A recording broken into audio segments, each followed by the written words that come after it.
ရှေ့ဆုံးဝိုင်းမှာတော့ထိုင်နေတာညလူစင်မော်တက်ပြီး DJ ကြီးကတော့တယ်ပြီးရှိုးတော့ ကိုစိုးတွေကိုယောက်ျားနဲ့လိုက်တာအဆင်ပြေစားဘာကြောင်းမှတော့မရှိပါဘူးယောက်ျားနဲ့မိန်းမဆိုတာပြညတ်ချက်ပဲလေ ကျွန်တော်3-4ရက်လောက်မတွေ့ရရင်ရှမ်းလွမ်းတယ်ခုလေရမ်းလွမ်းနေလို့ခဏတော့ချစ်ကြတာ မင်းနဲ့အဲ့တီဟာဆိုတဲ့ကောင်နဲ့ဘာနေလဲဟမ်ပစ်ကြီးလောက်ပြီးဖောက်လွဲဖောက်ပြန်လောက်နေတာတော့ငါတစ်သက်လေးမှမသိဘူးကွာ မမီ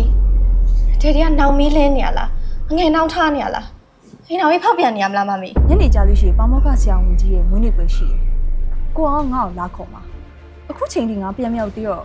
ငါတော့မကောင်းဘူးလေ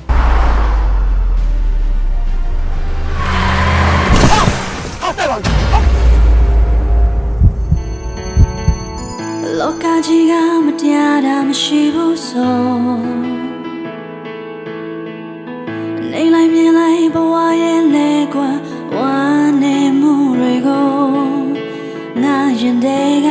မောင်းထုံလိုက်ပြီးရော ကျမမားခဲ့ရမှာကျမရဲ့ဘဝနဲ့ကျမမိသားစုတစ်ခုလုံးစတေးလိုက်ရတယ်လေ တယ်တို့မိသားစုတွေပါတယ်ပြစ်ကုန်ပြီနဲ့သမီးလေးကျွန်တော်ဘာကြောင့်ချစ်သူတယောက်လို့အခွင့်အရေးမပေးရနဲ့ယူသူရဲ့ 你俺都没把把那小马了，哎，你看我说完了ရတယ်ပေါ့ သမီးပေးစမ်းတယ်ဒီကို 你那边你让我不能老嘛嘞？那些搞那个你吧对，我讲话熬蛋蛋的熬你们，对不对？ စိတ်သေးဝိုင်းနေ